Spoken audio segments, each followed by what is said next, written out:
વિદ્યાર્થી મિત્રો, આજે આપણે ધોરણ 7 વિષય સામાજિક વિજ્ઞાન પાઠ 2 દિલ્હી સલ્તનત જે દિલ્હી સલ્તનત છે એની ઉપર કરવામાં આવેલા આક્રમણો ત્યારબાદ છે કે તુર્કસ્તાન અફઘાનના જે રાજાઓ દ્વારા છે એ આક્રમણ થયું અને દિલ્હી ઉપર છે એ વિદેશી પ્રજાઓએ છે એ જે રાજ કર્યું એને દિલ્હી સલ્તનત કહેવામાં આવે છે. દિલ્હી સલ્તનત એટલે કે છે 1206 થી 1526 સુધીના સમયગાળામાં જે 5 મહત્વના એવા છે વંશો જે શાસન કરી ગયા, જે પોતાની સત્તા સર્વોપરી બનાવી ગયા, એની આ પાઠમાં વાત કરવાની છે. ત્યાર ઉપરાંત છે એ આપણે આ શાસનો દ્વારા, શાસનકર્તાઓ દ્વારા છે એ કેવા સુધારાઓ થયા, તેને કેવા નિયમો ઘડ્યા, ત્યારનું સાહિત્ય કેવું હતું, ત્યારની છે એ કલા સ્થાપત્ય કેવું હતું.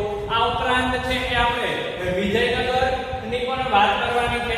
જ્યારે કે દક્ષિણમાં જે દિલ્હી સલ્તનત એટલે કે દક્ષિણના રાજ્યોમાં, અત્યારે હાલના દક્ષિણના રાજ્યોમાં જ્યારે શાસન હતું ત્યારે ઉત્તરના રાજ્યોમાં શાસન થતું અને તે જ સમયે દક્ષિણના રાજ્યોમાં છે વિજયનગર સામ્રાજ્ય એની પણ આપણે વાત કરવાની છે. બહમની સામ્રાજ્ય એની પણ આપણે વાત કરવાની છે. તો આપણે જે એ શરૂઆતમાં પૂર્વ ભૂમિકામાં આપણે છે એ આ 5 વંશની છે એ જરાક વાતો જોઈએ. વાતો તો ન કહી શકાય, પરંતુ જરાક છે કે એની ડિટેલ્સ મેળવી છે. પહેલો છે ગુલામ વંશ. તો ગુલામ વંશ 1206 થી 1290 સુધી, 1206 થી 1290 સુધી તે ગુલામ વંશ હોય છે. તેમાં છે કે ગુલામ વંશને મહત્વના શાસકોની વાત કરીએ તો એની અંદર છે પહેલું છે ઇલ્તુત્મિશ આવે છે. ઇલ્તુત્મિશ છે એના મૃત્યુ બાદ છે એમની દીકરી હોય એ રિઝિયા સુલતાન એને છે એ ગાદી પર બેસાડે, કારણ કે તે 2 દીકરા હોય છે અને તે શાસન કરવા માટે છે ખૂબ કહેવાય કે કુશળ ન હોય, એટલે માટે એની દીકરીને છે કે શાસન કરે. અને આમ તે સમયમાં જે કોઈ સ્ત્રી શાસન ન કરી શકે, પ્રથમ છે સ્ત્રી અહીંયા શાસન કરે છે. આજે એનો વિરોધ પણ થાય છે, પરંતુ તે છે છતાં શાસન કરે છે. અને જ્યારે રિઝિયા સુલતાનનું રિઝિયાનું જે અવસાન થાય પછી જે એ ઇલ્તુત્મિશનો દીકરો હોય એ શાસન ઉપર આવે છે. અહીંયા છે ખિલજી વંશ. ખિલજી વંશ છે 1290 થી 1320 સુધી. આ ખિલજી વંશમાં પણ છે મહત્વના એવા રાજાઓ થઈ ગયા છે. આની અંદર જે મુખ્ય એક જ રાજાની વાત કરવામાં આવે છે અને તેને કરેલા સુધારાની વાત કરવામાં આવે છે. તુગલક વંશ. તો એની અંદર બિન તુગલક મોહમ્મદ નામના જે સ્થાપક હોય છે તે 1320 થી 1414 સુધી શાસન કરે છે અને અલગ અલગ છે સુધારાઓ કરે છે. સૈયદ વંશ. એની અંદર છે ખિજરા ખાન સૈયદ નામના જે રાજાએ સ્થાપના કરી હોય, 1414 થી 1451 સુધી એમનું શાસન ચાલે છે. લોધી વંશ. બહલોલ લોધી નામના જે વ્યક્તિએ રાજાએ તે 1451 થી 1526 સુધી છે એ શું કર્યું હોય, શાસન કર્યું હોય. તો આ છે કે મુખ્ય 12મી સદીથી 13મી સદીની શરૂઆત લઈ અને 15મી સદીની શરૂઆત સુધી આ શાસન ચાલે છે. તો આ 300 વર્ષના શાસનની અંદર આ 5 મહત્વના એવા છે વંશો થઈ ગયા. તો એમને છે કે લાલ કિલ્લો છે, આ ઉપરાંત છે એ તુગલક વંશની અંદર જ વાત કરીએ, ઇલ્તુત્મિશ છે એ કહેવાય કે કોઈ સ્તંભ ઊભો કર્યો, એ સ્તંભને જે ઇલ્તુત્મિશ દ્વારા કામ પૂર્ણ કરાવવામાં આવ્યું. આ ઉપરાંત છે એ જાયદીનના ઝોપડા છે, આવી અલગ અલગ મસ્જિદો છે. આ ઉપરાંત પોતાનું છે જે આખું સામ્રાજ્ય હોય એને 3 વિભાગમાં વહેંચીને શાસન કરવામાં આવતું હતું. એમાં છે એ પેલું રાજ્ય કક્ષા, પછી છે કેન્દ્ર અને પછી સ્થાન. પહેલા કેન્દ્ર, પછી રાજ્ય અને પછી સ્થાનિક. આવી રીતે અલગ અલગ 3 છે એ પાર્ટ પાડી અને પોતાનું છે સામ્રાજ્ય સારી રીતે ચાલે, પોતાનો વહીવટ સારી રીતે કરી શકે અને વધુ સમય ટકી શકે એ માટે છે અમુક પ્રકારના એવા ખાસ નિયમો. દાખલા તરીકે છે સૈનિકોમાં દાગ પ્રથા, સૈનિકોના ઘોડા ઉપર દાગ લગાવવામાં આવે. ઘોડા ઉપર શા માટે છે દાગ, એટલે કે છે એ કોઈ સળિયા દ્વારા છે એ ગરમ સળિયા દ્વારા એના ઉપર છે નિશાન કરી નાખવામાં આવે, કારણ કે છે કે જે યુદ્ધ માટેના ઘોડાઓ એ હુષ્ટપુષ્ટ હોય છે અને ખૂબ જ કહેવાય કે એવા સારા એવી ક્વોલિટી, સારા એવા જે ગુણો ધરાવતા એ ઘોડા હોય છે. પરંતુ છે એ સૈનિકો એ ઘોડાને શું કરી નાખે, વેચી નાખે અને એની બદલામાં બીજા ઘોડા લઈ આવે તો યુદ્ધ હારી જાય. એટલે રાજાઓ પોતાની છે બુદ્ધિ દ્વારા છે એના ઉપર દાગ પ્રથા શરૂઆત કરી કે આ દાગ હોય એ ઘોડો કોઈ ખરીદી ન શકે, કારણ કે યુદ્ધ માટેનો ઘોડો હોય. આ ઉપરાંત છે એ સૈનિકોના પણ ચહેરામાં જે કહે કે ફેરફાર છે અથવા ક્યાં તલ આવેલા છે, ક્યાં ડાઘ છે, એ બધી નોંધ કરવામાં આવી, કારણ કે છે એ કોઈ બીજો સૈનિક એની જગ્યાએ ના આવી જાય. આવી રીતે છે ઘણા બધા સુધારા કરવામાં આવ્યા.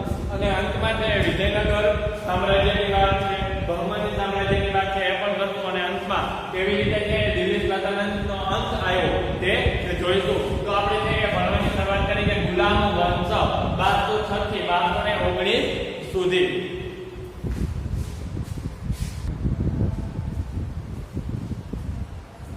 ગુલામ વંશ 1206 થી ઈસવીસન 1290 સુધી.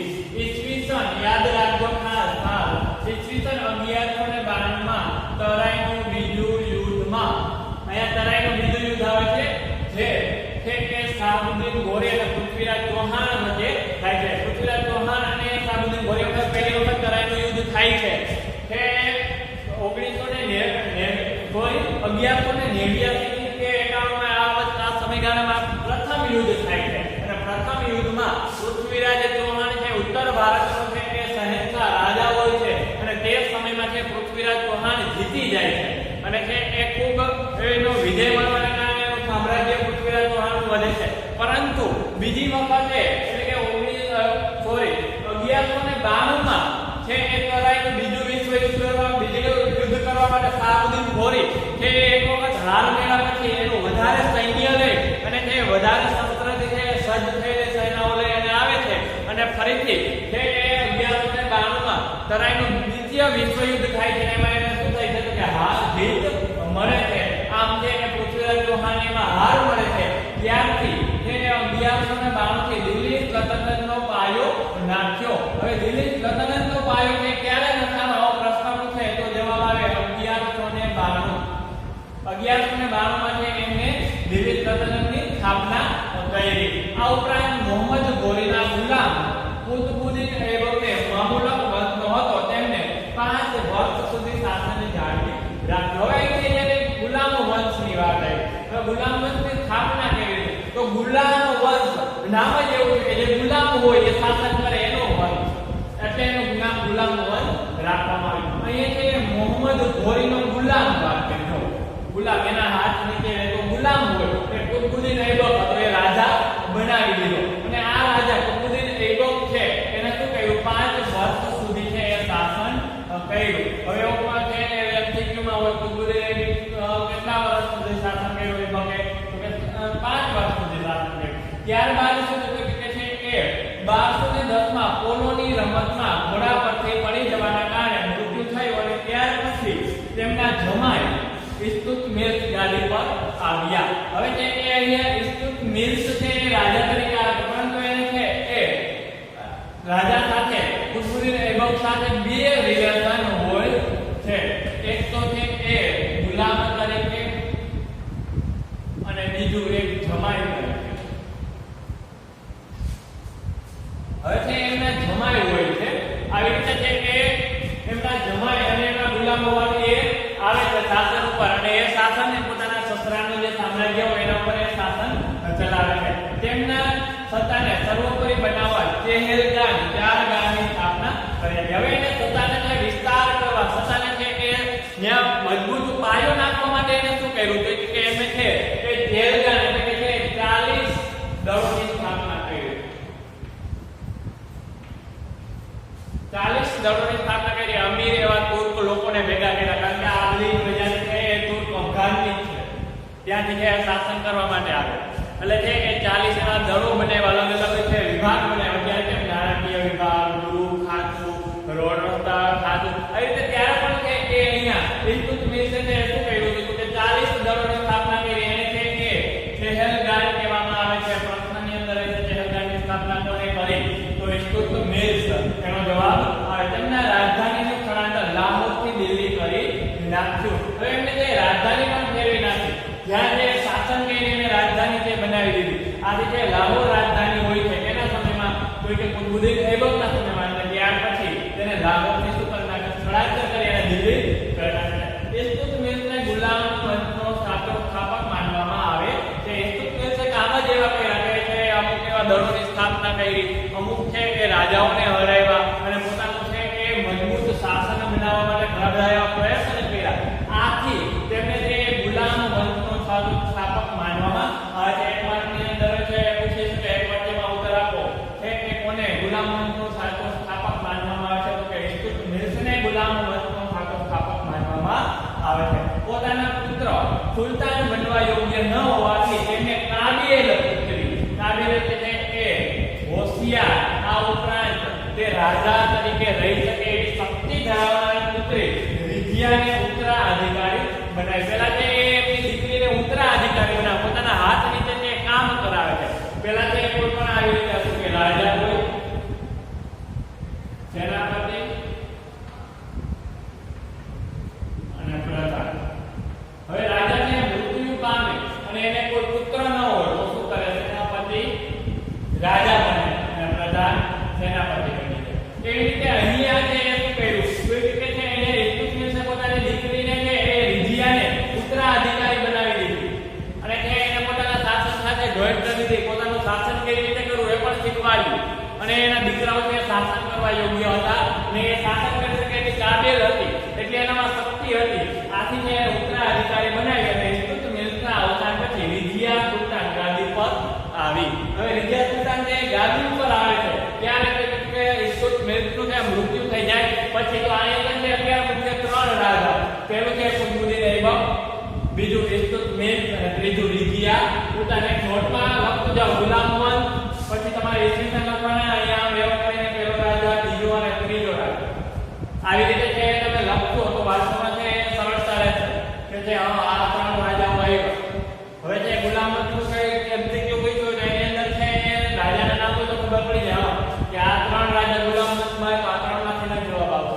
અથવા એક જ રાજાનું નામ ગુલામવંતનું આપ્યું બાકીનો તો તમને ડાયરેક્ટ ખબર પડી જાય ગુલામવંતનો પ્રશ્ન તો આ જ એમસીક્યુનો જવાબ છે. એટલે કે આવી રીતે તમે તમારી નોટબુકમાં છે એ લખતા જાજો. આ ઉપરાંત જ્યાં ચોરસ કરવામાં આવે, જ્યાં લીટી અંડરલાઈન કરવામાં આવે છે એ ખાસ છે એના ઉપર ફોકસ કરજો, કારણ કે જે એમસીક્યુ અથવા તો પ્રશ્નની અંદર હોય ત્યાં જ છે હું આવી રીતે અંડરલાઈન કરું છું અથવા તો છે આવી રીતે બોક્સ દોરું છું. તો હવે રીઝિયા સુલતાના વિશે આપણે છે એ જોઈએ.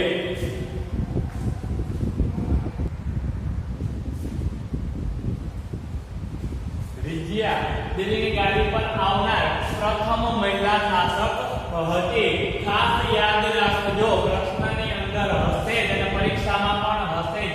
દિલ્હીની ગાદી પર આવનાર પ્રથમ મહિલા શાસક કોણ હતી?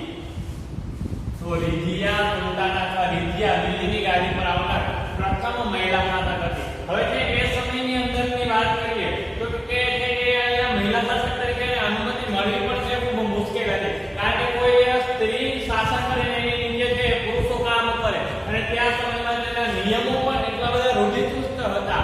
આ રીતે છતાં પણ શાસન કર્યું. આ રીતે આવી મહાન રાજપૂતાણીઓ તો આપણા છે કે ઇતિહાસમાં છે કે પણ બહારથી આવેલા પ્રજાઓ પણ આવી મહાન સ્ત્રીઓ છે એને પણ શાસન કરેલું છે. આમ ઇતિહાસકાર મિન્હાજ એ સિરાજ સ્વીકારે છે કે તેના બધા ભાઈઓ કરતા શાસન કરવા માટે રીઝિયા કાબિલ અને સક્ષમ હતી. હવે ઇતિહાસકાર મિન્હાજ એ સિરાજ, ઇતિહાસકારનો જે છઠ્ઠામાં આપણે પહેલો જ પાઠ આવ્યો ઇતિહાસ જાણી લઈએ. એમાં આપણે ઇતિહાસકારો વિશે ફારિયાન છે, યુએન સ્ટાંગ છે એના વિશે આપણે માહિતી મેળવેલી હતી. પરંતુ અહીંયા મિન્હાજ એ સિરાજ એ સમયના ઇતિહાસકાર છે એ શું માને છે કે રીઝિયાના સમયમાં છે એ થઈ ગયા. એના પુસ્તકમાં એવું લખે છે કે એમના ભાઈઓ કરતા છે એ શક્તિશાળી, કાબિલ અને સક્ષમ હતી. એ રાજા તરીકે છે એ પોતાનું સ્થાન શોભાવે એવી રાજા તરીકે શાસન કરી શકે એવી હતી. આમ છતાં મહિલા શાસન તરીકે મંજૂરી મેળવવી મુશ્કેલ હતી. હવે રાજા તરીકે શાસન કરી શકે એટલી શક્તિ હોવા છતાં એને મંજૂરી મળવી મુશ્કેલ હતી, કારણ કે એના જે નિયમો છે એટલા રૂઢિચુસ્ત હતા અને કોઈ સ્ત્રી રીતે છે પુરુષો કામ કરે એવું કોઈ ઈચ્છતું હતું નહીં. આથી તેમના દરબારીઓ પણ તેને સ્વતંત્ર રાજ્ય તરીકે સ્વીકારવા રાજી ન હતા. આથી છે એ ભલે એમના પિતા ઇલ્તુત્મિશે એને રાજાનો દરજ્જો આપ્યો પણ એના દરબારીઓ એની હાથ નીચે જે કામ કરનાર વ્યક્તિઓ સ્વતંત્ર રીતે છે એ સ્વીકારવા માટે તૈયાર ન હતા. રાજા તરીકે એને છે એના રાજ્યને સ્વતંત્ર રાજ્ય તરીકે સ્વીકારવા તૈયાર ન હતા. અમીરોની સત્તા લાલચ અને સતત ચાલતા વિદ્રોહને કારણે તેના શાસનનો અંત આવ્યો. હવે જે અમીરો અહીંયા અમીરો ક્યાં છે કે જે છે કે ચહલગામ જે 40 દળોની રચના થઈ હોય એ અમીરો છે એની સત્તાની લાલચ. હવે એની સત્તા લાલચ અને છે વિદ્રોહ કરે છે, કારણ કે જે કોઈ સ્ત્રી વિશે પોતે કામ કરવા માંગતા ન હતા.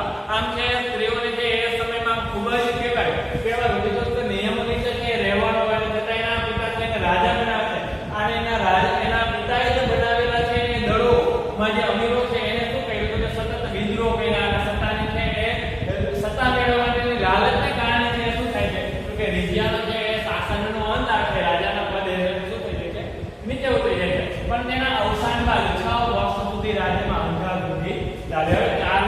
દળો અને એમાં પણ ઘણા બધા અમીરો છે પોતાનું મહત્વનું સ્થાન છે ધરાવતા હતા.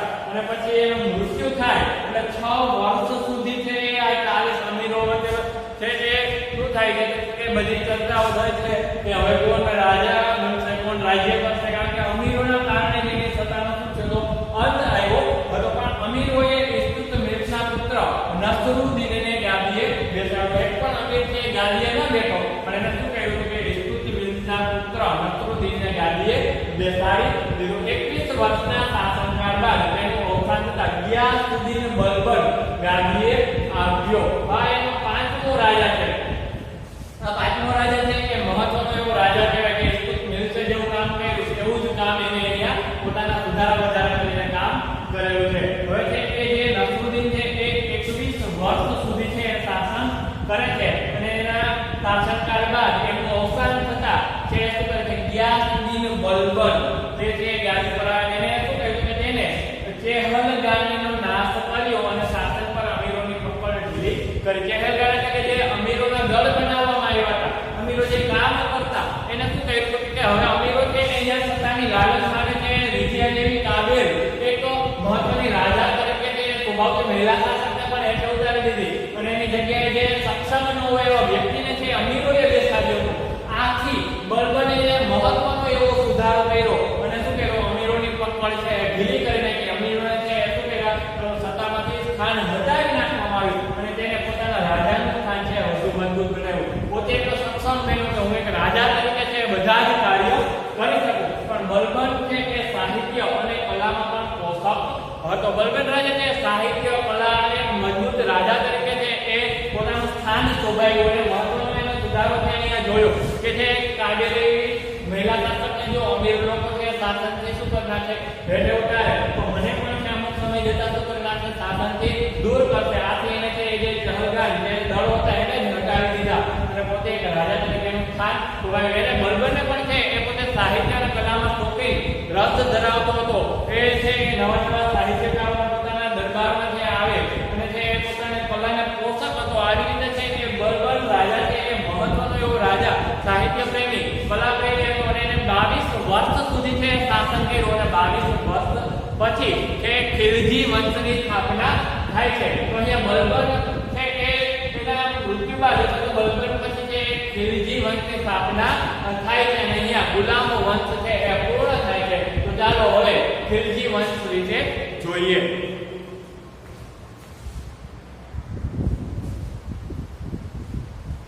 ખિલજી વંશ ઈસવીસન 1290 થી 1320 સુધી ખિલજી વંશનું શાસન રહ્યું.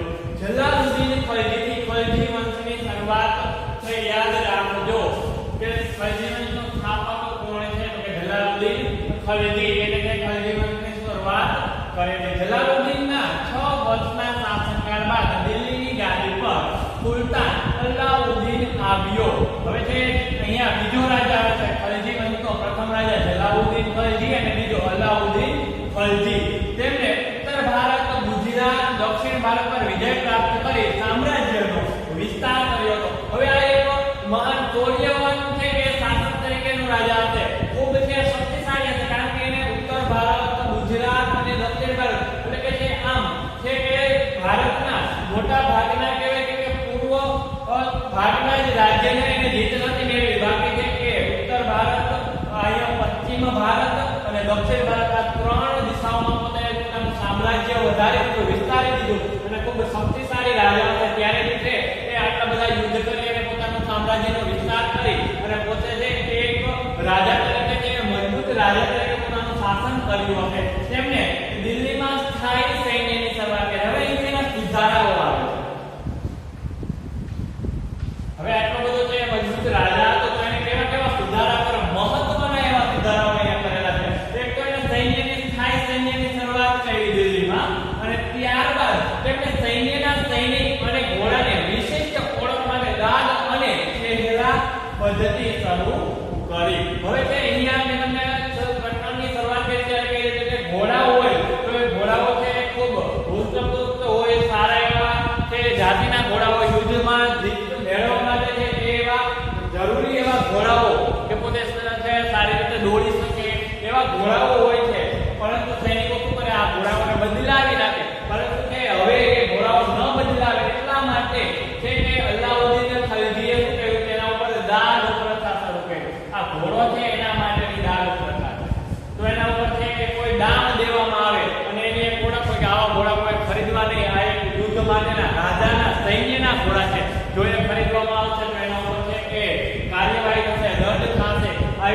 વિશેષ એવા નિયમો બનાવવામાં આવ્યા હતા અને જે કે સૈન્યની ઓળખ માટે તેમને ચહેરા પ્રથા સૈન્ય એટલે કે સૈનિક હોય એના માટે શું કર્યું હતું કે એના ચહેરો કેવો છે એના વિશે લખાણ કરી લેવામાં આવે એની છે એ આવી રીતે છે એના મોઢા પર તલ છે અથવા આવી રીતે એના મોઢા ઉપર છે દાગ છે આવી ચહેરા પ્રથાની શરૂઆત કરી હતી આ ઉપરાંત ભાવ નિયમન કઈ વસ્તુના કેટલા ભાવ ત્યારે કે મોંઘવારી હતી ત્યારે ભાવ વધારો ખૂબ ન હતો કારણ કે રાજાઓ તે ભાવ નિયમન નથી કરતા કઈ વસ્તુના કેવા ભાવ રાખવા અને રાજા એટલા બધા છે કે નીચા ભાવ પણ ન રાખતા ભાવ નિયમન એટલું બધું પણ ન કરતા કે ખેડૂતો છે અથવા તો વેપારીઓને છે ખોટ જાય બજાર નિયંત્રણ ત્યારે ઇજારા પ્રથા હતી એટલે ઇજારો પ્રથા એ એક અર્થશાસ્ત્ર આપણે આની અંદર છે સામાજિક વિજ્ઞાનનો જે ભાગ અર્થશાસ્ત્ર છે એની અંદર ઇજારા આવે ઇજારો એટલે શું તો કે આખી બજારમાં કોઈ એક જ વ્યક્તિ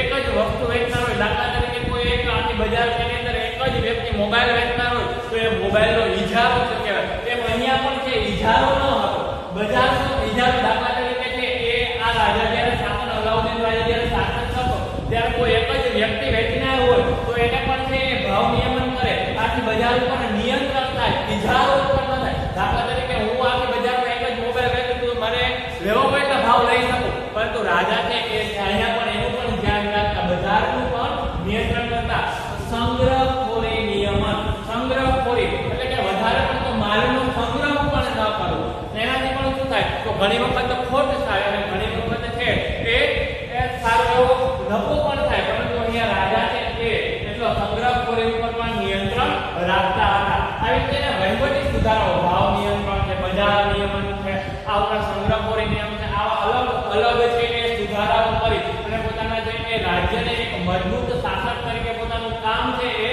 કરતો અલાઉદ્દીનના મૃત્યુ પછી અંધાધુંધીનું વાતાવરણ રહ્યું કારણ કે શા માટે અંધાધુંધીનું વાતાવરણ રહ્યું તો કે આવો મહત્વનો મજબૂત રાજા છે કોઈ શાસન કરે અને ત્યારબાદ છે કોઈ શાસન કરવા માટે સક્ષમ ન હતું એટલા માટે તે અંધાધુંધી હવે રાજ્ય કોણ સંભાળે હવે તે આટલું બધું વિસ્તારેલું રાજ્ય આવું બધું મોટું છે તે વિસ્તાર છે એનો રાજા કોણ બને એની છે એ અહીંયા કોણ બને એ જ પ્રશ્ન હતો એને કારણે છે એ અંધાધુંધી રહી હતી આમ દિલ્હીની ગાદી પર તુગલક વંશ આવે છે હવે છે અહીંયા અલાઉદ્દીનના મૃત્યુ પછી છે તુગલક વંશ આવે છે તો હવે આપણે છે કે અહીંયા દિલ્હી વંશની અંદર બે રાજાઓ જલાલુદ્દીન ખલજી અને છે કે અલાઉદ્દીન ખલજી વિશે જોયું આ બે રાજાઓ છે તે કહેવાય કે 30 વર્ષ સુધી છે કોઈ 40 વર્ષ સુધી શાસન કરે છે અને ત્યારબાદ આ મોટા ભાગનું જે શાસન તો અલાઉદ્દીન ખલજીએ જ કરેલું હોય છે જ્યારે જલાલુદ્દીન ખલજીએ 6 વર્ષ સુધી જ શાસન કરેલું હોય છે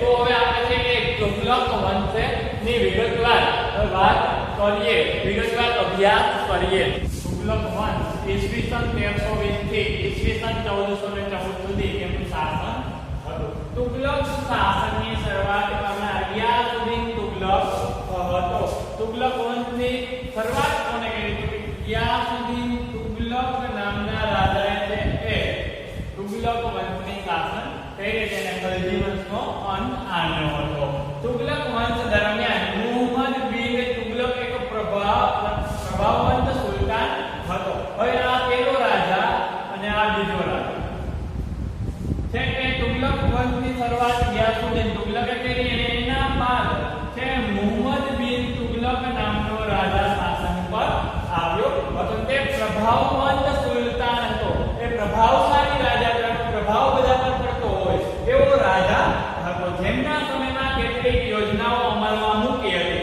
હવે આ યોજનાઓ અમલમાં મૂકી હતી તેમાં દિલ્હીથી દૌલતાબાદ રાજધાનીનું સ્થળાંતર થયું હતું પહેલા છે કે લાહોર પછી દિલ્હી અને હવે દૌલતાબાદ આ છે કે ઇલ્તુત્મિશના સમયમાં થયું હતું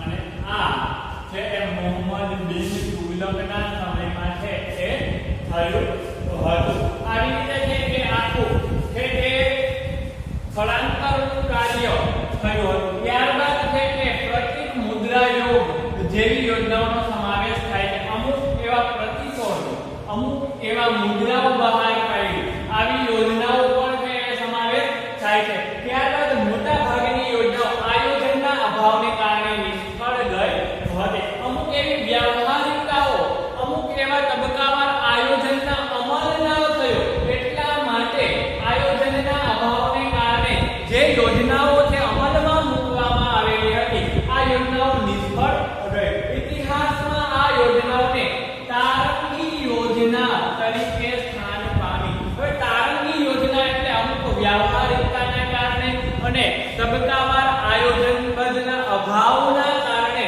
જે યોજનાઓ નિષ્ફળ નીવડે તેને તારંગી યોજનાઓ કહેવામાં આવે છે. મુહમ્મદ તુગલકના સમયમાં આફ્રિકન મુસાફર ઇબ્ન તુતા, યાદ રાખજો એમસીક્યુમાં હશે, મુહમ્મદ તુગલકના સમયમાં આફ્રિકન મુસાફર કોણ આવ્યો હતો? તો ઇબ્ન તુતા ભારતની મુલાકાતે આવ્યો હતો. આપણે આગળ છે કે છઠ્ઠા ધોરણમાં જોયું, તેની મુસાફર થાહિયાન યુએન્સા ને પણ ભારતની મુસાફર આવ્યા, પણ કેનીથી આવ્યા હતા? અને આ છે એ આફ્રિકાથી આવેલા હતા. ત્યારબાદ તેનો પિતરાય ભાઈ ફિરોઝ શાહ તુગલક ગાદી આવ્યો, ત્રીજો રાજા અહીંયા આવ્યો. ફિરોઝ શાહ તુગલક, પ્રથમ રાજા ગિયાસુદ્દીન તુગલક, બીજો રાજા મુહમ્મદ બિન તુગલક અને ત્રીજો રાજા ફિરોઝ શાહ તુગલક ગાદીએ આવ્યો. ત્યારબાદ ફિરોઝ શાહ તુગલકના અવસાન બાદ તૈમૂર લંગે દિલ્હી પર આક્રમણ કર્યું. ઈસવીસન 1398-99 માં છે તૈમૂર લંગે આક્રમણ કર્યું. તેથી સત્તાના પાયા હચમચી ગયા અને તુગલક સત્તા મર્યાદિત બની. છતાં તે અહીંયા હાર્યું નથી કોઈ, પણ સત્તા શું છે હચમચી ગઈ છે, સત્તા થોડીક ઢીલી પડી ગઈ છે. એના કારણે એ ટૂંક સમય સુધી એટલે 10 થી 14 વર્ષ સુધી એનું શાસન, 1414 સુધી એનું શાસન ચાલે છે. અને ત્યારબાદ તુગલક વંશનો જે શું થઈ જાય છે, અંત આવી જાય છે. એમ તુગલક વંશની અંદર છે મહત્વના 3 રાજા ગિયાસુદ્દીન તુગલક, મુહમ્મદ બિન તુગલક અને ફિરોઝ શાહ તુગલક. હવે જે એમાં મહત્વની એની તારંગી યોજનાઓ એટલે કે નિષ્ફળ નીવડેલી યોજનાઓ હતી અને તેમના સમયમાં આફ્રિકન મુસાફર ઇબ્ન તુતા ભારતની મુલાકાતે આવેલો હતો. આ તુગલક વંશની જે એ મુખ્ય એવી બાબતો હતી. હવે આપણે સૈયદ વંશ અને લોધી વંશ વિશે છે વિસ્તારપૂર્વક સમજીએ.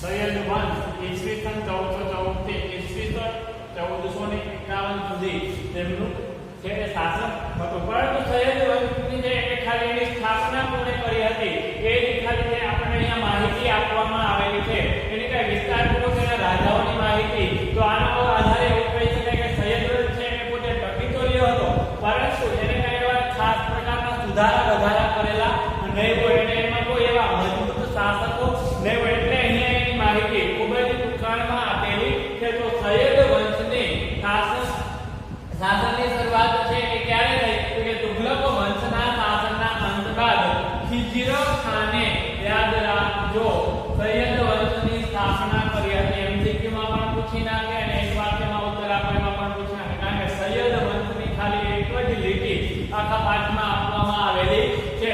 આથી તેમના શાસનના તુગલક વંશના શાસનના અંત બાદ ખિજર ખાને સૈયદ વંશની સ્થાપના કરી હતી. ત્યારબાદ લોધી વંશ, લોધી વંશની અંદર છે એ 3 રાજાઓ આવે છે, પણ લોધી વંશ ઈસવીસન 1451 થી 1526 અને આમ દિલ્હી સલ્તનતનો છે એ અંતિમ વંશ છે એ સૈયદ વંશ છે. સૈયદ વંશ બાદ બહલોલ લોધીએ લોધી વંશની સ્થાપના કરી હતી. હવે લોધી વંશની સ્થાપના કોને કરી હતી? કે બહલોલ લોધીએ લોધી વંશની સ્થાપના કરી હતી. ક્યારે કરી હતી? તો કે સૈયદ વંશ બાદ 1451 માં. બહલોલ લોધી વંશનો પ્રથમ અફઘાન શાસક હતો, અફઘાનના દેશનો શાસક હતો.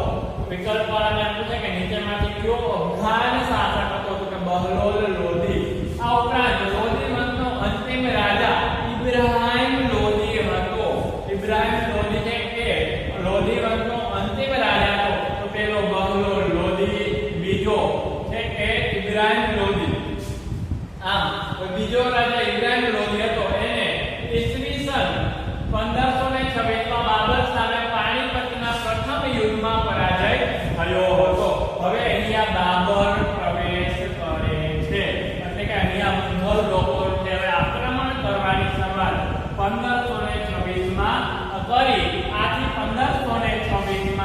શું થાય છે અહીંયા લોધી વંશ છે ખતમ થાય છે, અહીંયા દિલ્હી સલ્તનતનો અંત આવ્યો અને મુઘલ શાસનની શરૂઆત થઈ.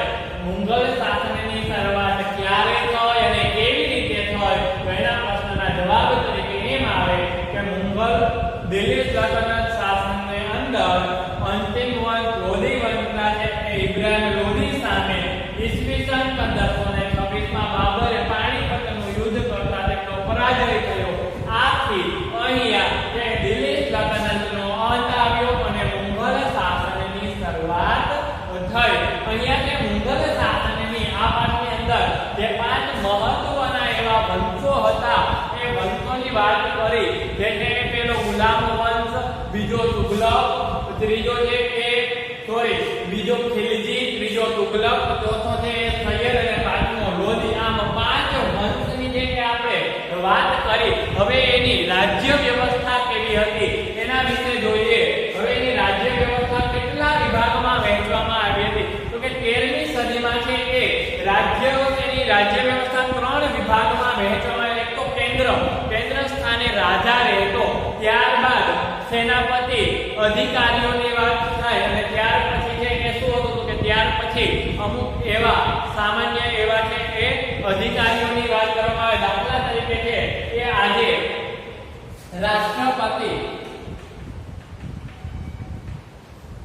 ત્યારબાદ છે અહીંયા વડાપ્રધાન, ત્યારબાદ અહીંયા મુખ્યમંત્રી. ખરેખર અહીંયા છે કે રાષ્ટ્રપતિ, વડાપ્રધાન, મંત્રીમંડળ, પછી રાજ્યપાલ, મુખ્યમંત્રી અને મુખ્યમંત્રી મંડળ એમ આવે. પરંતુ ટૂંકમાં જોઈએ તો અહીંયા રાજા, અહીંયા સેનાપતિ અને અહીંયા એનું મંત્રીમંડળ. આ છે કે દેશ લેવલનું કામ કરે છે, આ રાજ્ય અને આ છે સ્થાનિક.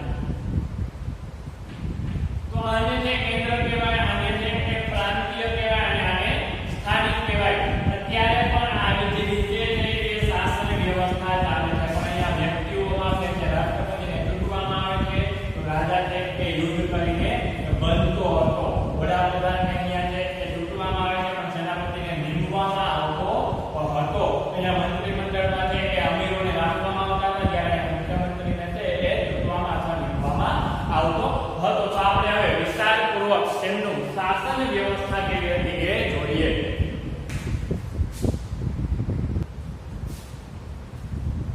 રાજ્ય વ્યવસ્થા.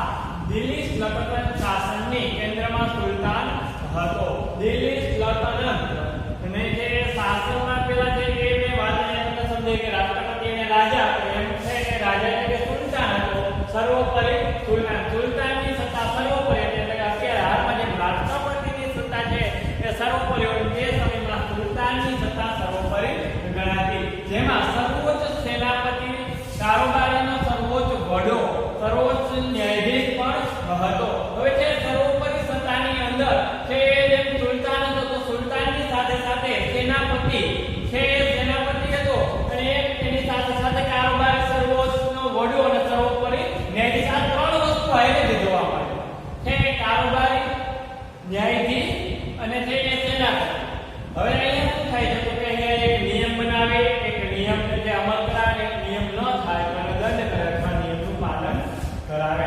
સુલતાનને મદદ કરવા મંત્રીમંડળ પણ હતું. હવે જે અત્યારે પણ જે વડાપ્રધાનને છે એ મદદ કરવા માટે વડાપ્રધાન મંત્રીમંડળ હોય, ત્યારબાદ મુખ્યમંત્રીને મદદ કરવા માટે એનું મંત્રીમંડળ હોય, એમ તે સમયમાં પણ સુલતાનને મદદ કરવા મંત્રીમંડળ હતું. મંત્રીમંડળના મંત્રીની નિમણૂક સુલતાન પોતે જ કરતો હતો. હવે તે અહીંયા આપણે રાષ્ટ્રપતિ છે એ પોતે જ છે એ અમુક એવા હોદ્દાઓ પર છે અમુક વ્યક્તિઓની નિમણૂક કરતો હોય, એમ તે સમયમાં પણ છે કે મંત્રીમંડળમાં મંત્રીની નિમણૂક સુલતાન રાજા પોતે જ કરતો હતો. સલ્તનત શાસન વ્યવસ્થામાં કેન્દ્રીય, પ્રાંતિક અને સ્થાનિક એમ 3 વિભાગમાં વહેંચવામાં આવેલી હતી. હાલની રાજ્ય વ્યવસ્થા પણ દેશ લેવલની રાજ્ય વ્યવસ્થા, દેશ લેવલ, રાજ્ય લેવલ અને સ્થાનિક છે. એવી જ રીતે અહીંયા પણ કેન્દ્રીય, દેશ લેવલ, પ્રાંતિક અને રાજ્ય અને સ્થાનિક એટલે ક્યાં રહેતા હોય કેન્દ્રીય રાજ્ય કેન્દ્રીય શાસન વ્યવસ્થા એટલે કે દેશ લેવલની શાસન વ્યવસ્થા કહેવાય એની વાત છે. સુલતાન પછી નું મંત્રીમંડળ હતું. હવે સુલતાન પછીની વાત આવી તો કે સુલતાનની નીચે એનું મંત્રીમંડળ હોય. સુલતાનનો પ્રધાનમંત્રી વજીર કહેવા હતો.